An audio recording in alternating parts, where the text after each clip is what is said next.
Morning, everyone. Welcome to the March 1st meeting of the Mountain Community Capital Fund Operating Committee. Thanks to all that are joining us today and to our members of the Operating Committee for their service. We will go ahead and begin the meeting by doing some introductions. So I'm going to go around the horn. As I go around the horn, please state your name, how you were appointed, and if you are a voting member. I'm going to start at the top of the list, and then we're just going to go from there. So, Charles, I'm starting with you. Hello, my name is Charles Savage. I work with the City of Asheville. I am a supporting staff member and not a voting member. Dee Williams. Good morning. My name is Dee Williams. I was appointed by Buncombe County Commissioners, and I am a voting member. E.B. Good morning, E.B. Otterstall. I'm a Buncombe County staff person, non-voting member. Frank. Good morning. My name is Frank McGowan. I'm City of Asheville staff, and I am a voting member. John. Hey, I'm John Appleby, appointed by the City of Asheville, and I'm a voting member. Kelly. Good morning, Kelly Foster, Mountain BizWorks, non-voting member. Karen. Good morning, this is Karen Omansky with Self-Help. I'm a non-voting member. Lydia. Good morning, Lydia Turgeon with Carolina Small Business Development Fund, non-voting member. Nikki. Good morning, Nikki Reed, City of Asheville staff, and I'm a voting member. Rachel Taylor. Good morning, I'm Rachel Taylor. I'm City of Asheville staff, and I am a staff liaison. Yaslin. Good morning, Yoselin Gonzalez with Mountain BizWorks, a non-voting member. All right. And my name's Tim Love with Buncombe County Government, the chair of the Mountain Community Capital Fund, and I missed one person. How could I? Carl. It's quite easy. I'm Carl Alguire. I am a voting member, City of Asheville appointee and vice chair. Awesome. Sorry about that, Carl. Great. So based on the count, Rachel Taylor, I believe we have quorum today. And for those tuning in, quorum just means that if we need to take action, we are able to do so because we have sufficient votes. Once again, thanks to everyone for joining. We will go ahead and get started with the agenda. In old business, our first item is approval of the minutes from the February 16th meeting. That was a special meeting of this committee and would now seek a motion to approve those minutes. Carl Alguire, I so move. I'll second. Oh, I think Dee beat me to it. Oh, that's okay. I'll second the motion, Mr. Chairman. Thank you. We have a motion and a second. At this time, all those in favor of the motion, please raise your hand. Please lower your hands. Are there any opposed? Seeing none, the motion passes. All right, moving through our agenda, next item up is from myself. It's an update on claims. As you know, our past two meetings have been focused on claims submitted by Mountain BizWorks for the allocation of eligible losses. So said another way, this is requesting the guarantee for loans that defaulted. Those claims were submitted to me by the Mountain BizWorks team and Kelly Foster. Thank you for that. The claims have been posted on the Mountain Community Capital Fund Operating Committee site, so you've got access to those. I've sent those to Karen Omansky, who works for Self-Help, and as y'all know, but for the benefit of the public, Self-Help is our fiduciary and holds the funds. And so we're now waiting for Self-Help to go through the process of reviewing those claims and ultimately issuing the guarantees to Mountain BizWorks. So that's our status there. Karen, anything that you would add about the claims process? No. I realized, once they came through, because these are the first claims, we went ahead on our end to make sure we had like the tracking systems in place. But we've been in touch with Mountain BizWorks to get their wire information. And so it's going through our accounts payable system to be able to make that payment. Excellent. Thank you for that, Karen. We'll leave this item on the agenda for the next meeting as well, just so we can kind of close the loop on that. In particular, since there will be kind of a disbursement of funds, and that'll change our balances for the Mountain Community Capital Fund. So thanks to all. One item I note, we sent out a link to these documents on Monday, so hopefully everyone had a chance to review the documents. We've been working with Rachel Taylor and her team to have a better presence for our documents online. That way things are a little bit easier for us to find.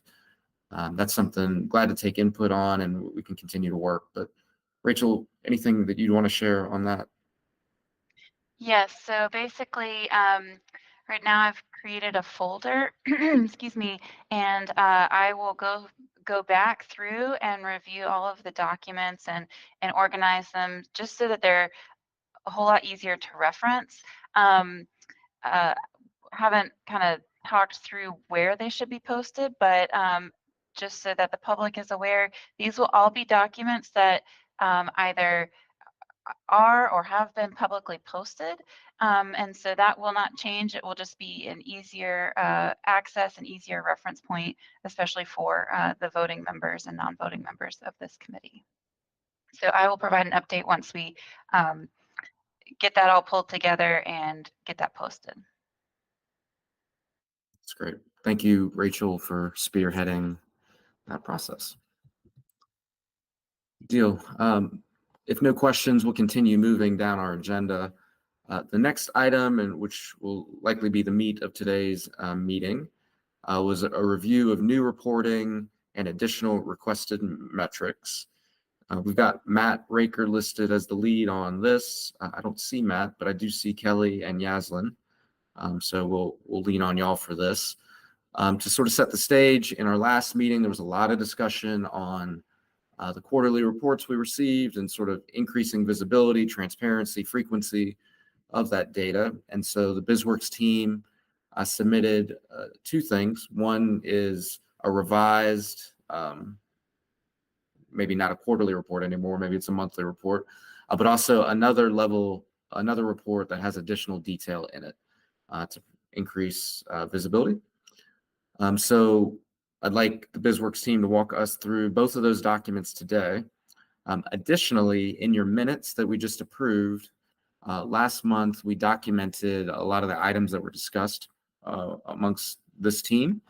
And so as we are hearing from BizWorks, definitely want to make sure that we look at those suggested report enhancements that were on page 2 of the minutes to make sure that those items are addressed, but also discuss any other items that we'd like to see potentially included.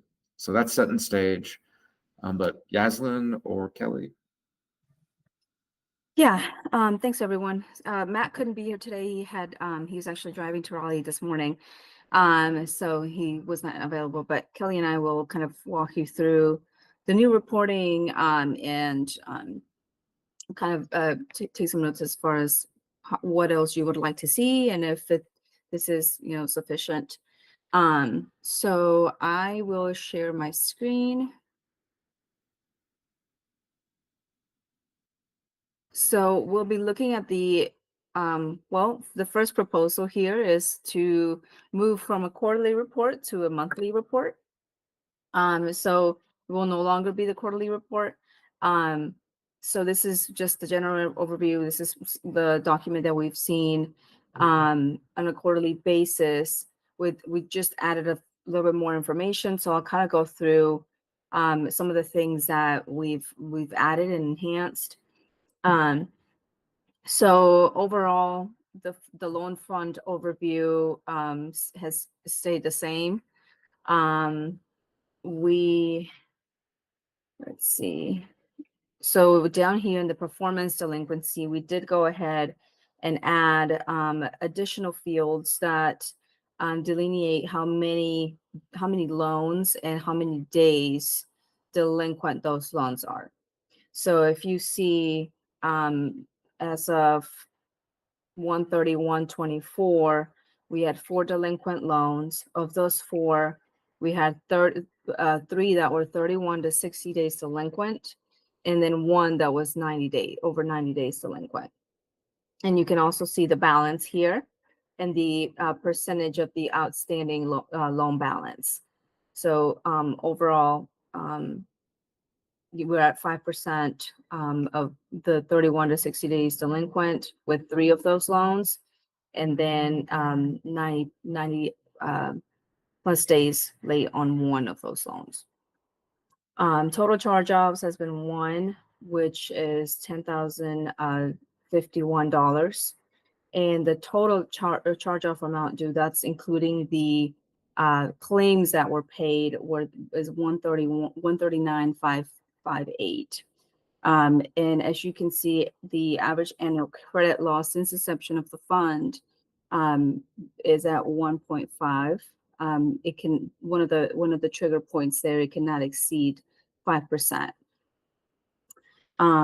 Oh, I'm sorry, and I did forget to mention here of the delinquent percentage of the outstanding principal balance cannot exceed 20%. Currently, with the 4 loans, we're at 8%. And we did add a couple other things. Oh, there we go. Down here, so we added the guarantee claims approved. So we added just more information on the guarantees, the approval dates, and then claims paid. So as of now, those have been 0 because they've not been, the payment has not been received just yet. But as you can see, we added the total loan payoffs to date, which is 11. That does include the claims, I believe. Kelly, correct me if I'm wrong, but I believe though that includes refinances as well. Yes. Thank you. And down here, we did add a few more things that we had talked about. So for example, we added total loans to startups at origination, and we're 15. And then the proportion of loans to startups at origination was that those 15 equal 23%. And then the remaining loans to existing businesses have been 51. Loans currently in startup phase, meaning that those have not yet graduated out of the startup phase from the from origination, are 7. So we're at 10.6. That was another trigger point that we needed to track. So and then we could not exceed 33% on that. And then of course the jobs there. But I will stop and see if there's any questions or comments, or Kelly, if you would like to add anything else as well.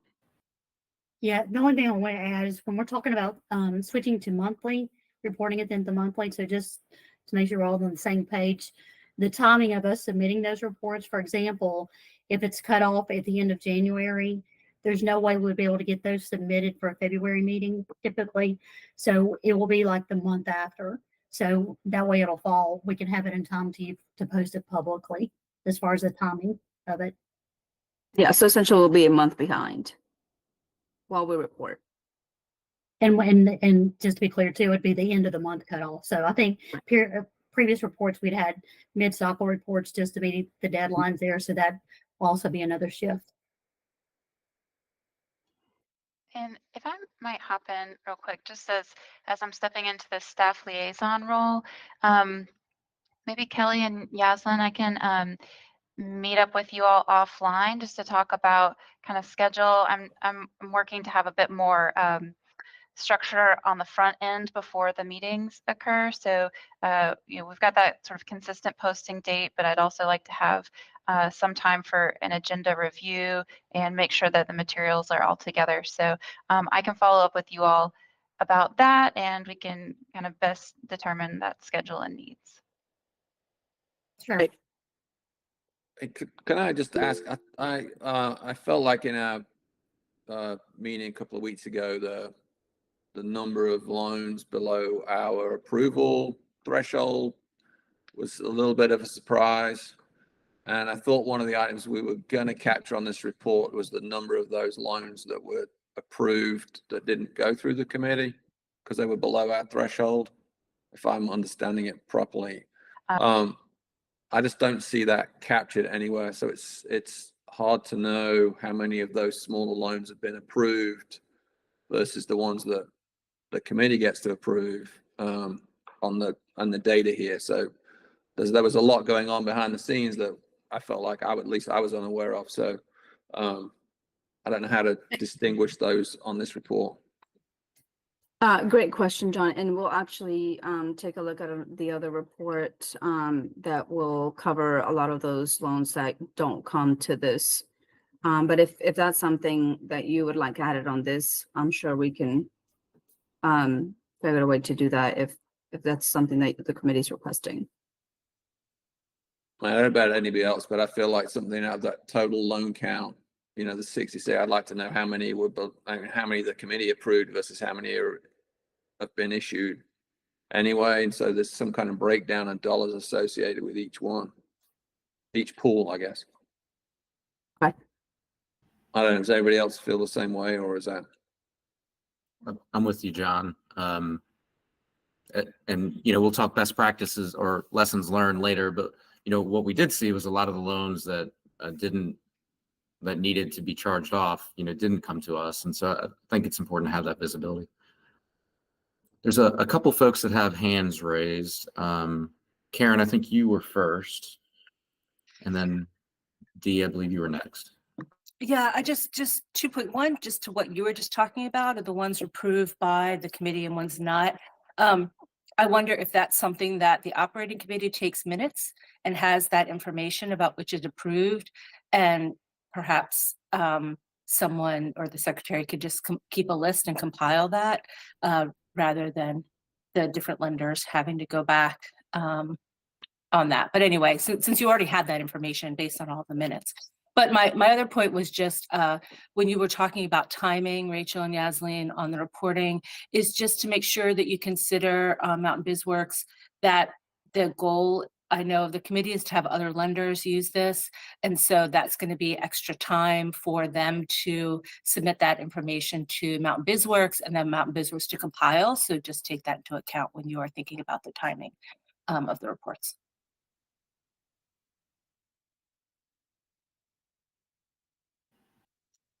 Right. Dee, your hand was up and then went down. Did you have something, or are you Oh, good? yes, I just concur with what's been said about the level of reporting and also with the ones that are delinquent. I'm sure that we're going to have information. I think I heard that whether it's 30, 60, or 90 days delinquent as of the report date. Is there also going to be demographic information to identify the race and or ethnicity of those loan holders for data and purposes? Yeah, thank you, Dee. Yeah, so I think there's a lot of questions around like specifics on the loan. This is kind of just a general overview. So I'll move over to the other report, which this data comes out of, which will be updated on a monthly basis as well, and you will have access to it. So I'll go ahead and move over to that. And that is way too tiny. So let me just stay here. Okay.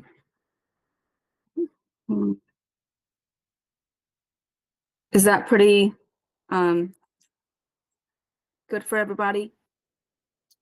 Good for me. Okay. And bear with me here.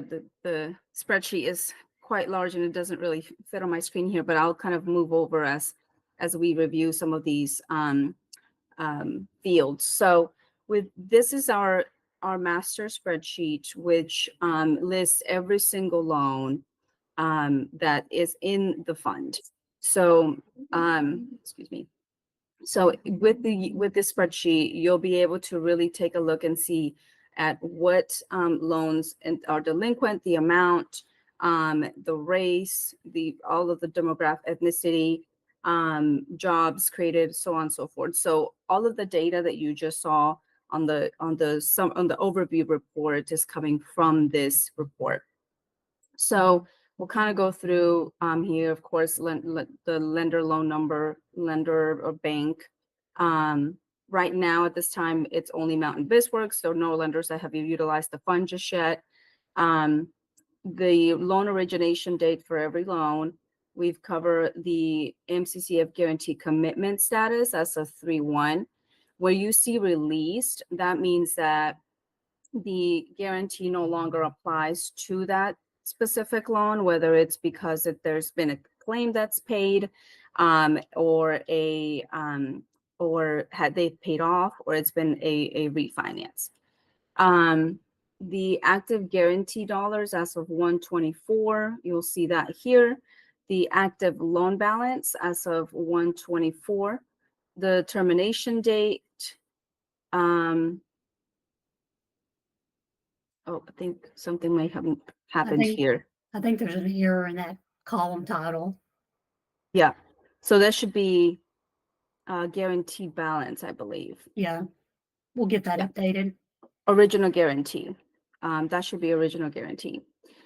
And loan payment status. So you can see, so this is talking about the current status of the loan. So you can see restructure, refinanced, which ones have been repaid early, which ones are current, the ones that are terminated, past dues as well, and then days delinquent as of 1/24. So you can see all of that for each loan. And this is kind of where the breakdown is for those loans that have been delinquent. And you can also, as we move through, you'll be able to see more information on those loans specifically. The original loan amount, original guaranteed dollars. It determines if this was an MCCF refinance or not. And then you can see the refi here, the refinance amount as well.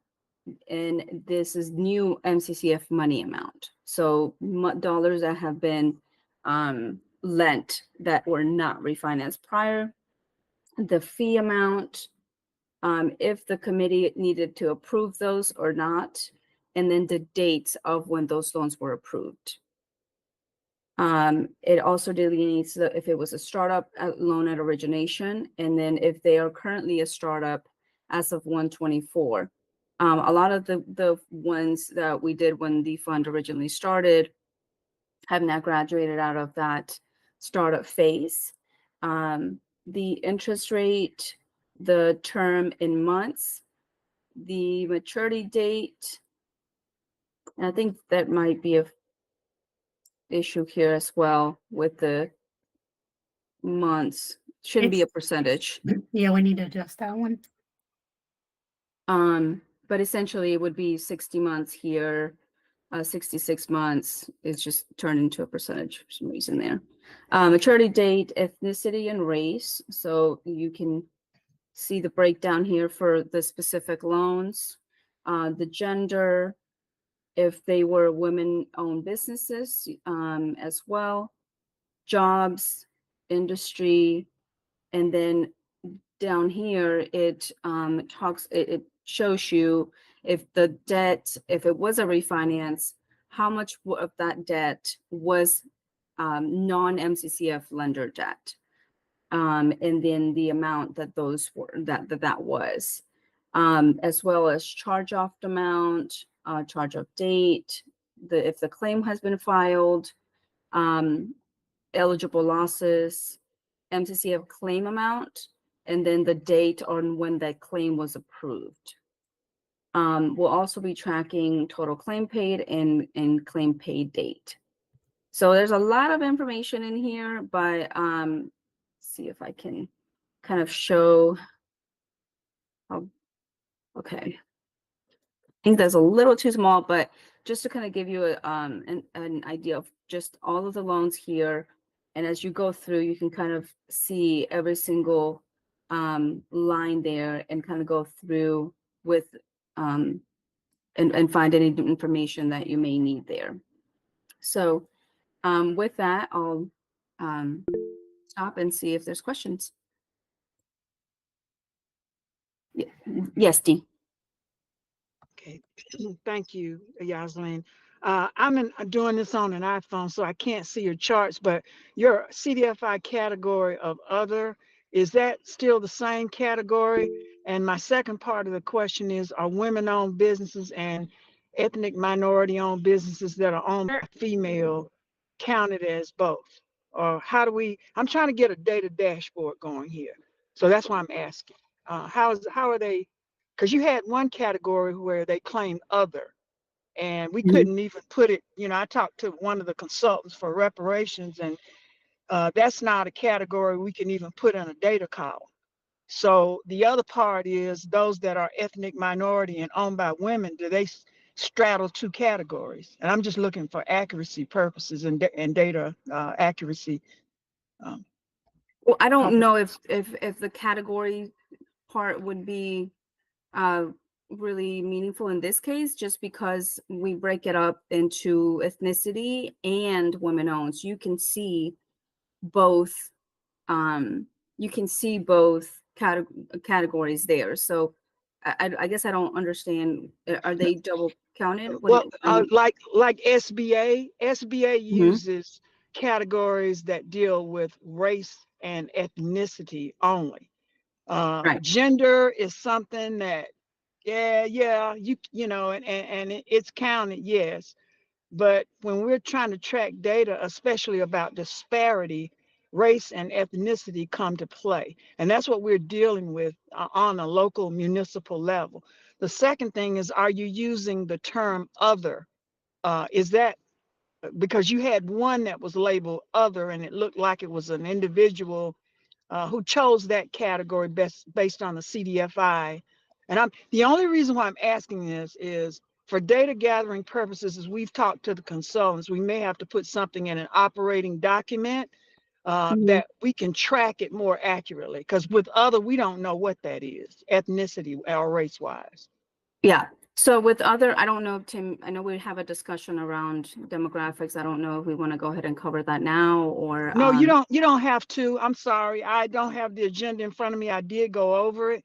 Yeah. But I was just asking because I do see all of these different line items. That's why I'm asking. Yeah. But if that's going to be covered, I'm happy to be here for it.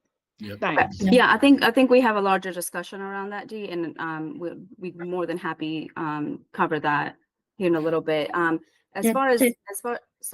Sorry, to clarify though, Dee, if it is women owned, it would be counted, it would be listed under women owned, but it's also under the demographics. It is going to be under those demographics as well. We also count it if it's women owned to track it. And it is tracked on here as well, Dee, if it was a women owned and gender. That's great. Okay. I'll wait. Thanks. Thanks, everyone. I think John was next, and then Karen, if you still had a question. Hey, Yasmin, I got a couple of questions, so I'll just go through the questions and give you some time to answer. So, how is this report generated? Is it a database output report, or is it going to be manually? Is somebody manually keeping up with it? So that's the first question. Second question is, I didn't follow how the data is sorted. So what column is the data sorted on? Because I saw a late date in an early column, so I don't know. It's not sorted on date range. So what is the data sort here? And then third question, more specifically, I saw some in the column. I can barely see it. It says current, and then it says days delinquent. Why is it current if we're delinquent? Shouldn't it be past due and then delinquent with number of days delinquent? So I don't understand how we've got. It just seems like, and that where you've got your cursor now. I can't read the number. It looks like 47, but it says current next to it. Whereas shouldn't it be past due and then the number of days? I'm not sure how it can be current if it's delinquent.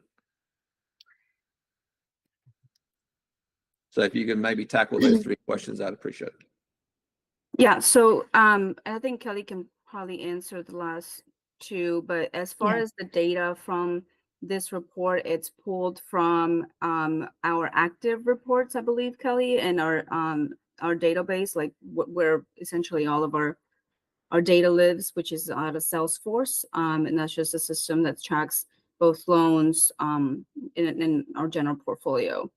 So there's no manual inputting of data into this. It's all just pulled out from a database report, basically. I believe so. Yeah, it's pulled out of a database from our system, and then it's reviewed internally and matched to our trial balances and our delinquency reports internally. And I'll have to double check. I think what may be happening on this one is when we pull things from the system, it comes in real time as of the date that we're pulling it, which I think maybe why that's pulling is current now, because it could have been most likely 30 days past due as of the end of the month. But I don't want to say that for sure now. I want to confirm that before I say that's what the issue is. Okay, so it is an issue. You just don't know what the issue might be. In all honesty, I think it's fallen off. I think the 47 is as of the end of the month in January. And I think that column 8 may be pulling what it is currently, although it says at the top 330. So I'll have to get back to you. I can't answer that right now. I don't know. I don't want to commit to it yet. Okay, and then what column is it sorted on? So when I actually get to look at the spreadsheet, I know how it's sorted. Is it by loan number? What's the sort for the data? I think, well, you can sort it by any column you want, but I I know think that, but how's yeah. it coming out to me? Is it coming out by loan number, date of By loan issue? number. Yeah, by loan number. Sorry, column A. By loan number. Okay. Yeah. I think it might be better to sort it by origination date, but I think we have to do it by loan number because that's what it pulls from the system. Yeah. To acknowledge it in that program, I think is why that we had to do it that way. okay.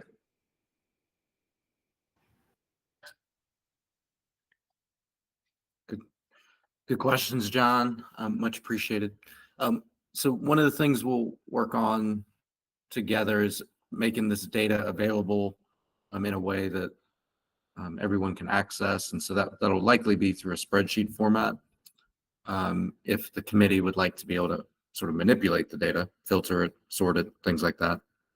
Alternatively, we could just go to a static PDF format if it's more just for viewing purposes. So those are the types of things we can think about. BizWorks did provide the data in spreadsheet format, and we've got that posted on the website if anyone would like to take a look at it. So, And Tim, can I add something there Please. real quick? please.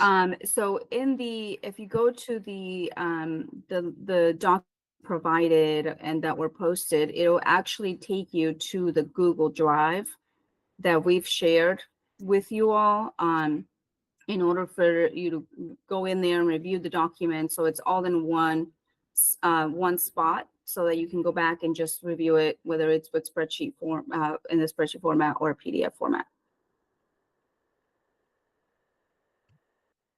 Thank you, Yaslin. Mhm. All right. So as I'm looking at the minutes and the items that were identified as potential enhancements, it looks like we've addressed the first 6 or so, and I'm just going to talk about those out loud. So moving from a quarterly to a monthly basis, including a line item listing of loans, breaking up the delinquent loans into categories based on how far past due they are, adding a metric for startups, adding a metric for refinance loans, reflecting trigger points in the report. And then we're going to do some more discussion on the demographics, but there is some demographic information in the current reports. So the 2 items that I see as outstanding for that we can review next month would be the delineation of loans over 50K and whether loans were approved by the operating committee or below the threshold. So those are the 2 items.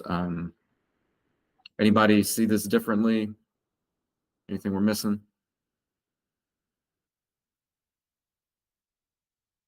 Okay. So Kelly, Yaslin, really appreciate y'all taking the time to add the additional level of detail to the reports. I think it will be useful. I don't think this is just us trying to create a super big report. So I appreciate that. And I think it'll increase everyone's visibility into what's going on. And I think that's a good thing when we're talking about public dollars. So thank y'all.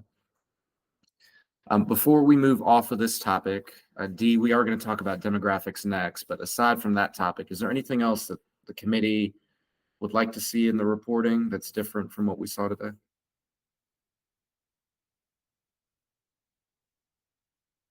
Okay.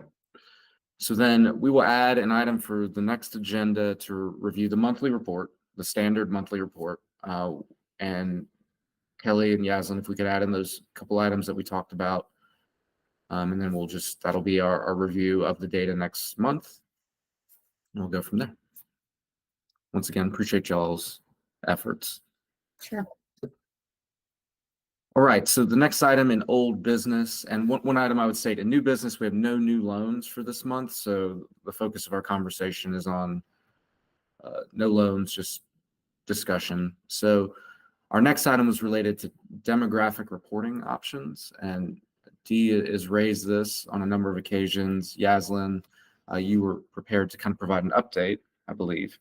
Can you kind of share with us what you're seeing on the BizWorks side related to small business, reporting metrics and things like that? Sure. So yes, to answer this question, one of the demographics one of the options there for our clients to choose and applicants to choose is under other.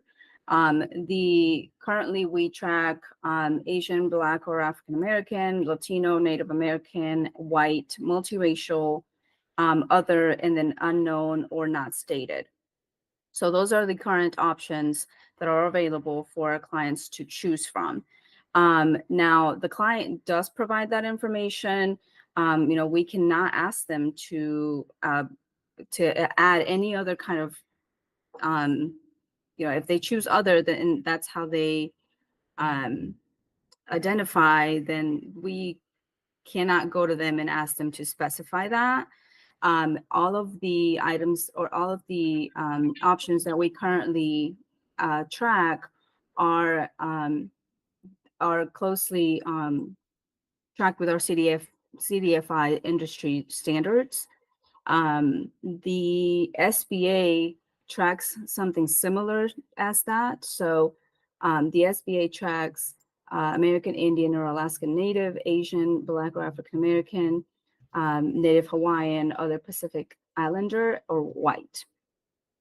So those are some of they do ask for a few other there, but as of, like I said, most of the options that we ask for and give clients are based on our CDFI industry. So one thing that we did want to point out was that, they currently ask for race and ethnicities at 2 different questions. We do think that this will be changing. The U.S. Census is in process currently, and they are thinking about combining race and ethnicity to a single question, and then also updating the options to add Middle Eastern and North African. So I'll kind of stop there. I don't know if we have some additional questions.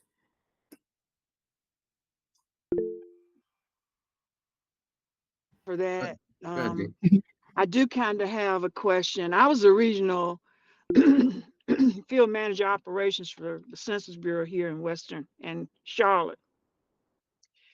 And the thing of it is that the categories that they have, the ethnicity thing is different from race, as you said, and I know that from practical experience. But my interest here has always been being able to make decisions based on data that informs.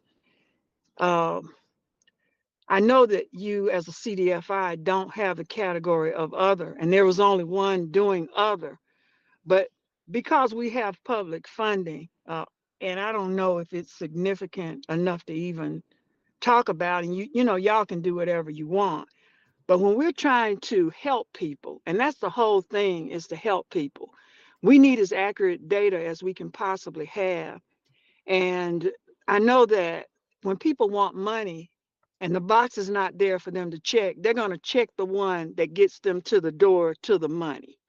And so I'm wondering if we have in our operating, since you can't do it, and we have the option of creating operating documents, is that something we need to do so that when we look at the data, we can make more informed decisions? Because from what I'm seeing and based on what I've seen, there's a disproportionate, it looks like a disproportionate number of the defaults are Black.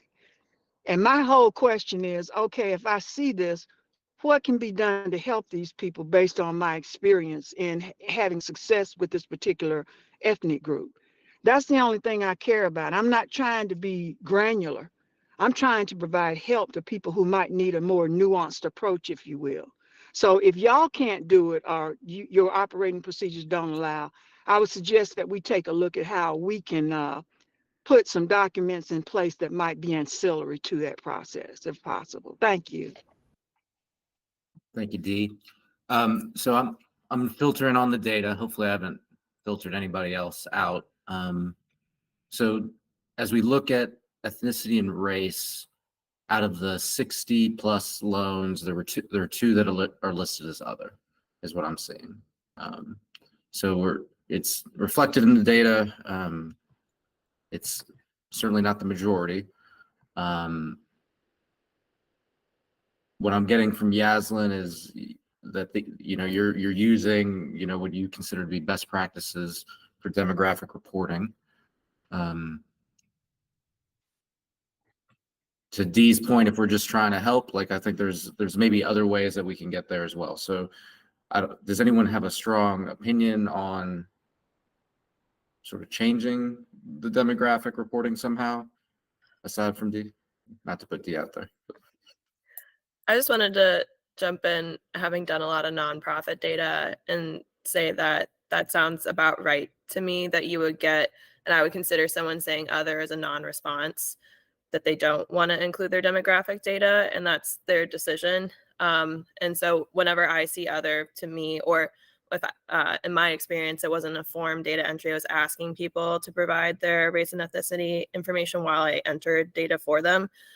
If they said other, they just didn't want to include it. And I would say as long as it's less than 5%, which that is, I just did the quick math and it's about 3%, then that's pretty standard in my experience.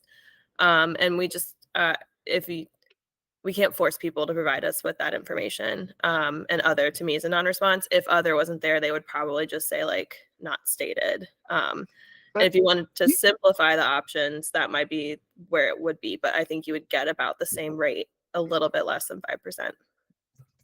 Okay, so it's 5%, and I'm going to conclude with this because I'm truly in a minority. But let me say this: when we collect data, the first thing that really makes the data dissipate is how it's analyzed. And let me just say that it disturbs me as a Black woman to see that 100% of all these loan failures belong to African Americans. That is the issue here. That is not, I work with the police department in setting up the city's data resource center. And the first thing we had to get is the fact that the police department had no data before a certain year. And the reason why most of the people they were stopping were African Americans. We see, but I'm content to go along. I've been in this position ever since I've been here about the data and whether this committee is a rubber stamp or is a deliberative body. So I'm happy to do whatever y'all want to do and go along with it. But for purposes of helping this community, as far as the financial data on these loans, it doesn't look good. 100% of these loans appear to belong to African Americans. Not 3% of the loan portfolio. That is an effect or a fact you're quoting that skews the data. The real data, the meat of the issue that we're getting at. I've lived in this community all my life, and I've seen this happen over and over again when people don't want to know the real facts and deal with the real problems. So I will cease with that and go on the record, and then y'all can outvote me or do whatever you want to do if you don't want to know the facts. Thanks a lot, you guys. Thanks, Dee.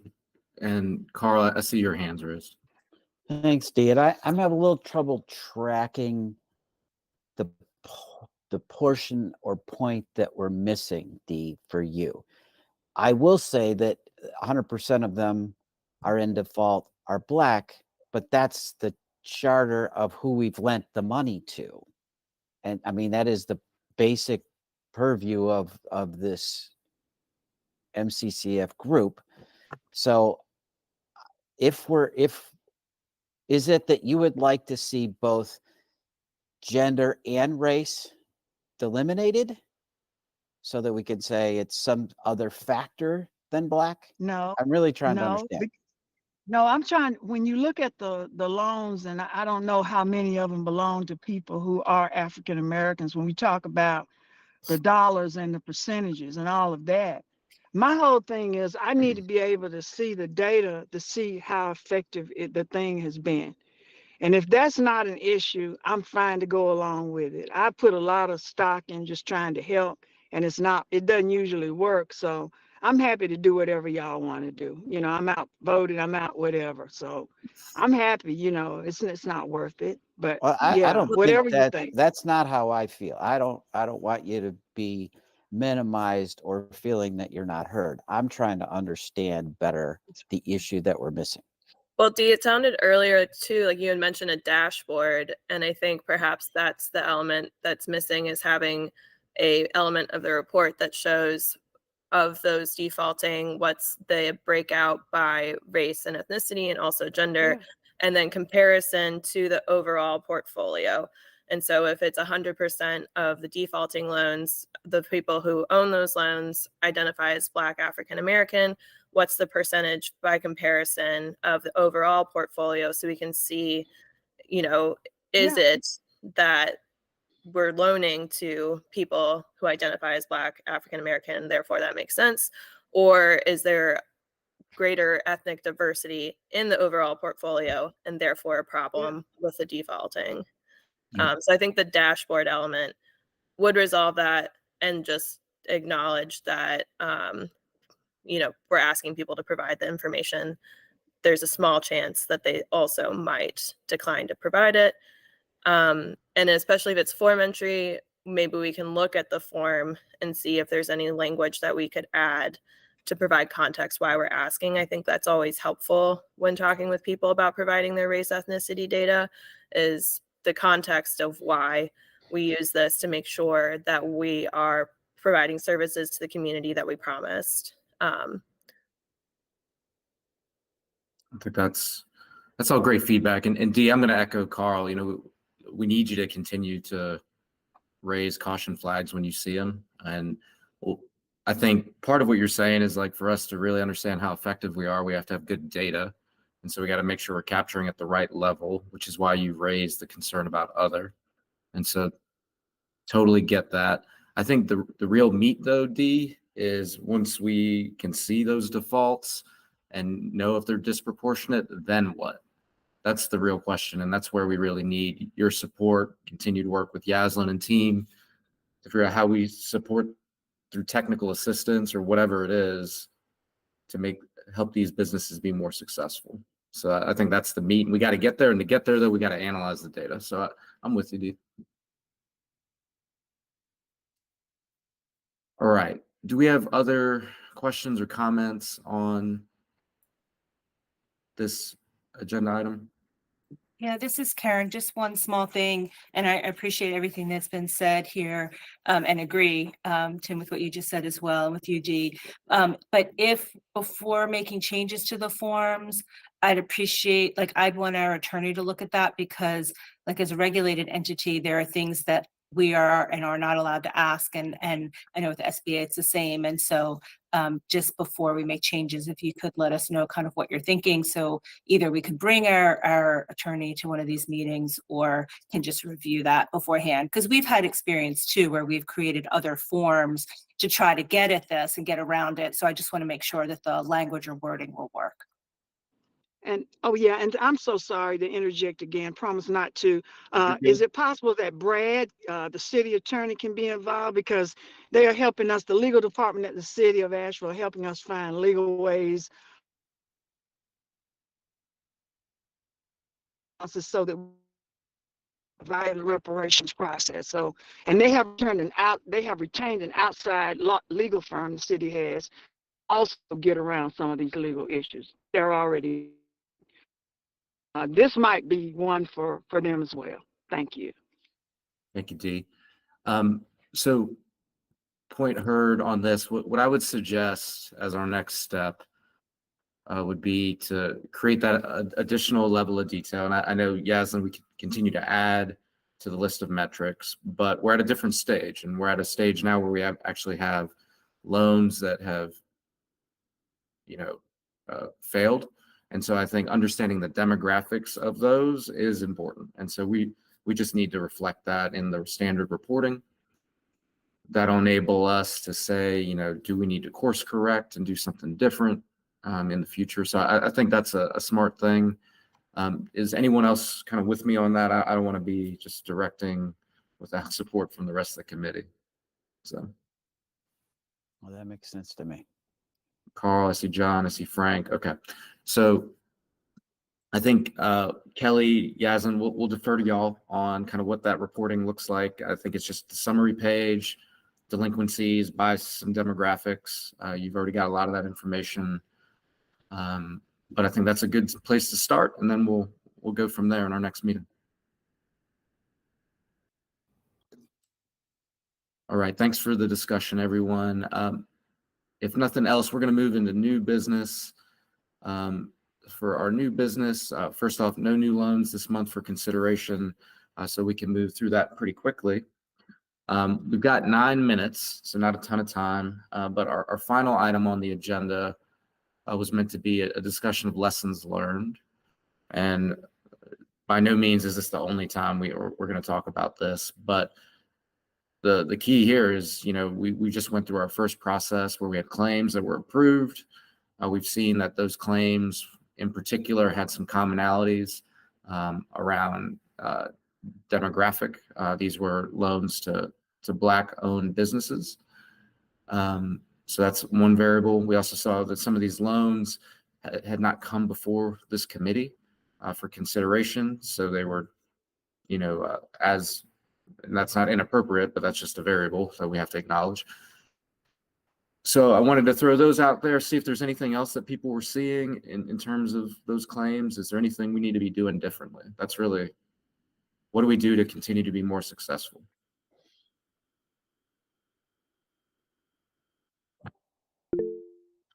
Go ahead, John. I guess when I saw this, I had, two things jumped out to me. And one you touched on was just the small loans. So I feel like we're edging closer to having more transparency into that, and at least knowing ahead of time if those are going to be problematic. And I think it's important to keep tracking those because, to Dee's point with the data, it's like if that is increasingly an issue with the small loans as opposed to the larger ones, then we should probably reassess the threshold on how we go about doing that. The other thing, and I feel a little bad because I feel like Yasmin always comes and has to present the data, but not necessarily collate the data. But I don't have any confidence in the data, and I think we got better. And I guess over the next few months, maybe I'll feel better about it. But right now, I feel like when we get presented with data, there's errors in it. From a simple thing of like it's showing percentages instead of months. It's just the little things. I don't have confidence that when we look at these reports, they're actually accurate enough for us to be making these kind of decisions around. And connected to that is if we do get other lenders, that increases the complexity of producing these reports, more than double, because someone then is manually collating the two pieces of data together. So you've got a person doing it as opposed to just pulling it out of a database, which is not going to be how this is going to work. We've got two lenders doing the information. So I remain concerned about the level of the data. I don't know what we can do about it. But I feel like we're not where we need to be with the accuracy of it. Thank you, John. Go ahead, Rachel. Wanted to hop in really quickly and say that that would be the benefit of working with whoever has an item up on the agenda to get the materials ahead of time, do a review, and make sure that at least some of those important but manageable errors can be addressed ahead of presenting this information to you all and posting them publicly. I appreciate that comment, but I don't feel like it's my role to check data for accuracy before a meeting. If you want me to do that, that's fine. But I mean, that's a level of like minutia that I can get into, but I'm not sure that's my role. This would be a staff liaison part of just kind of speaking to the process improvement element of the staff liaison and support that we would offer to this committee. Okay. Thank you for that. Other comments? Go ahead, Dick. Thank you, Tim, and thank you, Yaslin, and thank you, Kelly. All you guys, my comments are not meant to be negative. They're just to make sure ultimately that these people are successful. I think we all here for that purpose because these people add to the tax base. They add jobs if it's done right. And I'm just concerned also about about what it means to fail as a small business owner, how demoralizing, that must be. And so I just don't like to see it come to a point, and I want to know before it happens. Perhaps we have some nuanced things that we can do to help you help them. That's my role ultimately is to help the community. All of our roles are, but we have to have data, we have to have accuracy, transparency, and we certainly do have to have the ability to deliberate and make sure that these tax dollars are protected. Thank you, guys. Always, Dee. And we're running out of time, but we're going to come back to this. Like, this isn't the end, and I'll leave us with kind of some high level talking points, or just as I look at the data. So we've got 6 claims, all were amongst Black or African-owned businesses. So that's 7 claims. Of the 7, 6 never came before the operating committee because of the dollar threshold. Of the 7, 2 were women-owned. The rest were male-owned, as reported. So I think we're seeing, there's certainly some trend in that data, or not trend, but there's some commonality in that data. So the next question is, all right, what do we do for those, male-owned, Black-owned businesses that are in retail, as an example? Like, how do we help them with technical assistance if that's the issue, or what can we do different? And so that's got to be the question we tackle as we move forward. And I don't have the answers. So, all right, y'all. As always, appreciate the discussion. Everyone keep chiming in. That's why we're here, y'all. At this point, though, we got 2 minutes left, so I'm going to shift us into public comment. Charles, do we have anyone from the public with us today? It does not appear we do. No, there is no public comment. All right. So then we're going to move to adjournment. Our next meeting is on April 5th. It'll be at the usual time, 9:30. Appreciate everyone's support. I hope that y'all have a great weekend. If there's anything we can do for you, please let us know. And we'll see you soon. Thank y'all.